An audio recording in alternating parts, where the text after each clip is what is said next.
Hello, my name is Mr. Polk and welcome to my kitchen. Today I would like to take a look at Linzer Cookies. And Linzer Cookies are a rolled cookie, so we're going to start by making the dough. For making the dough, what we're going to do is we're going to start with our bowl and we're going to put in the base ingredients. This cookie is kind of what you would call like a short dough. It's going to be very flaky, so we're going to use all butter for this one, unlike the other cookies. So we're going to put 8 ounces of unsalted butter, and then right in with that, we are going to put in our sugar, 4 ounces of granulated, and then we're going to put in a ½ teaspoon of our salt, and then that's going to go into the mixer. And then to prep the rest of the ingredients, we'll make sure we take our 1.5 ounces of egg and add to it our teaspoon of vanilla. And then the final piece of the puzzle is make sure we have 12 ounces of sifted pastry flour. So now let's take a look at mixing these ingredients together.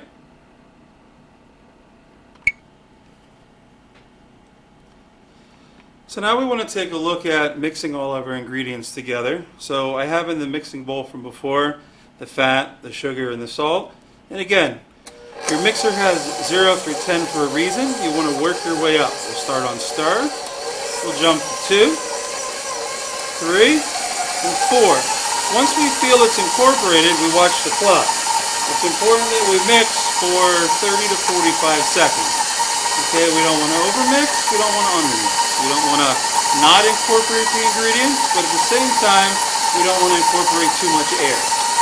So we're pushing 20 seconds. That's looking really good as that goes around. Once we hit the 30, we'll get close to 45, and then we'll shut it down. Okay? And then it's important between anything you're doing to always lower the bowl and give the bowl a really nice scrape here of creaming together the butter and the sugar. Do that. Looks good. Close that. Okay, raise it. And we're going to put in the egg and the vanilla. Put that in there. And we're going to go ahead and do the same thing. We're going to go to stir. We're going to take it to 2, to 3, and then all the way up to 4. And at this point, we're going to let everything come around. And we're going to mix this stuff up for anywhere between, like I said, 30 to 45 seconds.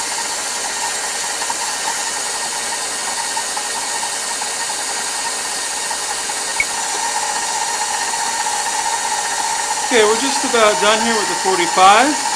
So we're going to shut it down, and then we're going to give it a nice little scrape. And then now we're going to put the flour in. Okay, so we scrape everything down. Everything's looking good. Okay. Now,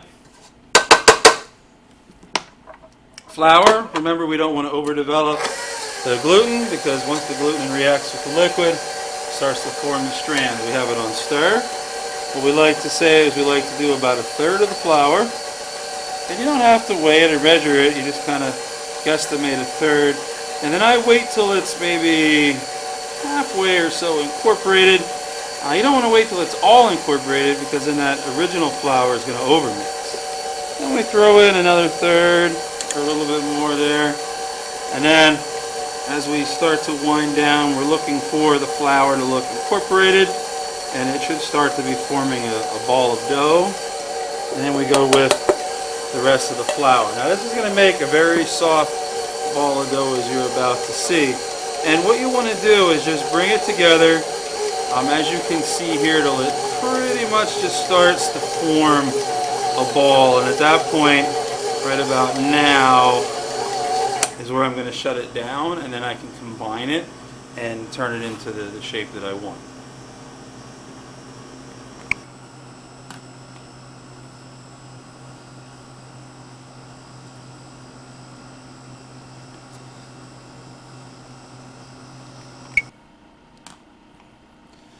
Okay, so we have our dough right here that just came out of the mixer.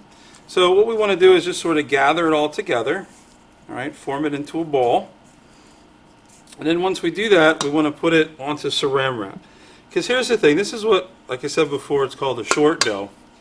And a short dough has a large amount of butter, and right now, as you can see, this is super soft. For mixing it, the butter was softened. What you want to do is form it into a disc, okay? And then I just want to fold it up in the saran wrap, and then this needs to chill for a few hours until it gets hard, okay? And then this type of dough is unique in that the best way, honestly, to work with it is right out of the fridge. And I know at first that might not make a lot of sense, but it's important that it doesn't get too soft too fast, or you're going to really have a hard time. Now, this is enough dough to do a whole tray, probably 2 dozen tops and 2 dozen bottoms for the Linzer. But what we're going to do is cut it in half. So we're going to do half the dough at a shot. And what I like to do is I just kind of smash it a little bit into a disc. And here's the thing. What happens is at first, yes, I'm working this dough very hard. But as I roll it once or twice, it's going to get soft really fast. So what's going to happen is I'm going to put some flour down. Okay. You don't want, too much, but you don't want it to stick. And I'm doing this on a Silpat. You could do this on a wooden baking board as well. And then I'm going to do a little more flour. And I'm going to take my rolling pin. And again, the first time, all I'm trying to do is just sort of flatten it out a little bit. Okay, I understand that it's going to be a little rough. Then flip it over. And here's where I use this little bench scraper. I can get underneath it. And then it's important when you flip it over so it doesn't stick. Get a little more flour down on there. Fold it over. And then now you're going to notice that it is going to be so much easier to roll. And you'll never believe that, this just came out of the refrigerator. Okay, look at that. I'm able to just sort of roll it. And I'm not putting a lot of force on it. You want to roll these thin. You want these to be about 1/8 of an inch. So I'm going to take my dough. You always want to release it. You never want it to stick. And then this is a trick I like to do, is you sort of take it and you just sort of let go around. All right, and when you do that, it gathers up all of the flour. All right, then a little more flour on the top. We don't want to overdo it, but I don't want things sticking. And here's where we're just going to roll it out. Okay, you might get a little crack here or there, that's okay. The dough is extremely cold and the butter is starting to warm up. And then you want to take this to about 1/8 of an inch. Okay, and that's about like what I have here. The top of it is very smooth and very nice. It looks great. And again, short dough is a very difficult dough to work with, so you will get some cracks on the edges, but that looks really nice. Now, let's take a look at making our actual cookies. So we have our dough. I'll bring over the pan a little closer, and you're going to use your cutters. So what you're going to do is, this is a 2-inch fluted cutter. One of the first things you want to do is always take a dough divider and make sure your dough is released. Okay, if you're careful to try to release, if you're afraid to release the whole thing, do it in pieces, but you want to release it. And then we take our cutter and we cut out our cookies. Okay, now I like to bake the tops on one tray and I like to bake the bottoms in the other, because the bottoms are going to stay just like this. Okay, the bottoms are going to look just like that. And again, don't be afraid, like that one just fell and I was able to pick it right up. I mean, they're delicate, but as long as your dough is made right and rested right, it's going to go together. Okay, so we do that. So we'll do 12, and then now we're going to set up another tray to make the tops. Okay. The tops, you want to have a hole in it so that you can see the jelly, because really a Linzer is really just like a cookie sandwich. So we're going to take our dough. Again, you relax it. If it still sticks, just get underneath it. That's what the dough divider is for. It's all okay. All right, and then now that I know that it might be getting a little soft down there, I give it a little release, and then now we're gonna pull these guys. Now these are gonna be the tops, but look, don't get excited and start cutting the holes in them right away, because did you see how that one sort of stuck and then I had to try to release it? If you would have made it into the ring shape, you would have had a really hard time trying to pick that up. Okay. So this little guy here needs a little help. There we go. We help the little guy. Okay. Let's see what else we can do. We get one there. Now here's the thing. The question is, what do you do with the rest of the dough? Okay. You can roll it again, and that's what we like to call in the business re-roll. The thing you got to remember with re-roll is when you mash all this together and roll it back out, when you roll the dough, you're working the gluten. So the more times you re-roll, the tougher and tougher these cookies are going to get. And the last thing you need to do before we get these in the oven is we carefully cut the centers out. Okay? And it's important to cut them out here. If you cut them out on the cutting board, they're going to change their shape. We want this top to fit on the bottom just right. And if we don't have it the right shape, it's not. So if I were to, like that one wanted to try to change shape. If I did these on there, it's not going to work out. And the other thing I want you to notice, just a few minutes ago, I rolled this out, okay? A few minutes ago I rolled this out. You saw it came right out of the fridge, and it was very hard. I could barely push it with my hands, okay? And I want you to see, in just a few minutes of working it, look at what has happened to this dough. Look at how soft it has gotten. So you do have to be very careful, okay? So let's just take a real quick look at what we have. We have our tops and our bottoms. All right, and since I'm used to doing 2 dozen, but this time I only made 1 dozen, I guess I'm not as hungry today, so I'll just spread these out. And just like this short dough is going to go in the oven. It's going to bake at 375 for maybe 8 to 10 minutes.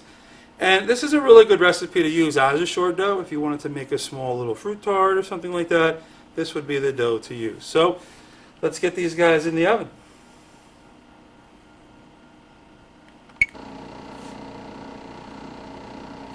Okay, let's take a look at the oven cam. The cookies have been in about half their time, about 4 minutes. And it's important that when you have your cookies, it's important to rotate. Okay, so what we're going to do here is we're going to rotate them this way, front to back, and then I always like to do what I say top to bottom. So I'm going to remove this one that was on the bottom. Take the one on the top, move it down, and then put this guy back in, and then turn it. And you can see how the cookies are starting to puff up just a little bit, and they're starting to get some color. We want to cook them until the color starts to get a golden brown on the edges. One of the things that we want to watch is the tops will cook a little faster because of the hole in the middle.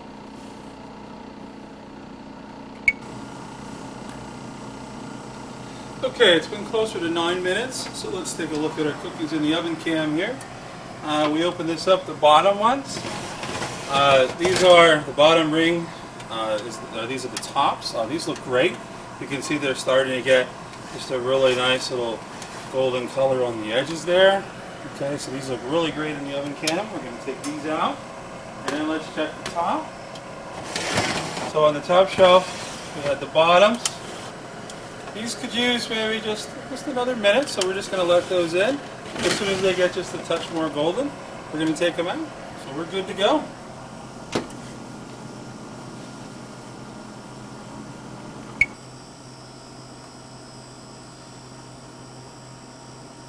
Okay, so here you can see the finished cookies, and these cookies do take a lot of steps, but they're definitely worth it. So the rings are the tops of the cookie sandwich, if you will, and then you have your bottoms. It's important you're excited to put the jelly in and fill these things up, but it's important to remember you got to put the powdered sugar on first. I just have this in a a little powdered sugar shaker. You could use a sifter. And I'm just going back and forth to cover them in powdered sugar. And this is what makes them look really great. The tops of the cookie, they look like freshly fallen snow. And it's definitely worth it. At this point, when you're getting this close to finishing them, you realize that it was worth all the steps of mixing the dough, chilling the dough, and you do have to chill it. You're going to have a hard time rolling the dough if it's not chilled. Okay. You want to make sure also the cookies are cooled at this point. All right. If your cookies are warm, your powdered sugar will start to melt. So now that we've got the powdered sugar on there, what we're going to do is fill the cookie. And the cookie's traditionally filled with some kind of a jelly. I have some raspberry jelly today and some strawberry jelly. And here's the thing. I know the American way is bigger, faster, stronger. However, you don't want to overfill these with jelly. They need to have kind of a ratio. Notice what I'm doing is I got the jelly in a pastry bag, and you don't have to really hit it with a spatula as long as you get it close from the bag. Notice I'm, maybe a little between an eighth and a quarter inch thick of jelly, but notice what I'm doing. I'm not going all the way to the edge. And that's key, okay? You're thinking, well, I want jelly on the edge. Well, yeah, you'll get jelly on the edge because the jelly's going to push through. If I put jelly all the way on the edge at this point, when I squish the two together, it's going to go everywhere. So that's a raspberry. Here we have a strawberry. Try and get, something that's more of a jelly. The preserves are a little trickier because preserves usually have chunks of the fruit in. But you can get creative and do different flavors and different things. And then all that's left to do is build the sandwich. And if the jelly is lumpy, you can hit it with a spatula. But for the most part, it does level itself out. And then it's just a matter of putting them on. And see what I mean? Look, as soon as I press that on and give it that little wiggle, the jelly comes right to the edge. Notice how I'm picking these up very carefully. You don't want to grab them by the powdered sugar because what will happen is the powdered sugar will show.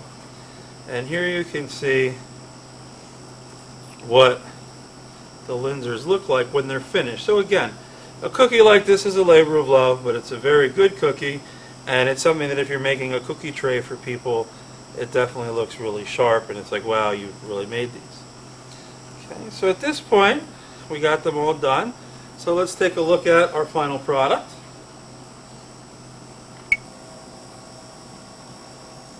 So here you can see the final product. We got ourselves a really nice plate of Linzers, and you can see that they turned out really great. So I'd like to thank you for baking with me today, and I can't wait to bake with you real soon right here in Mr. Polk's kitchen.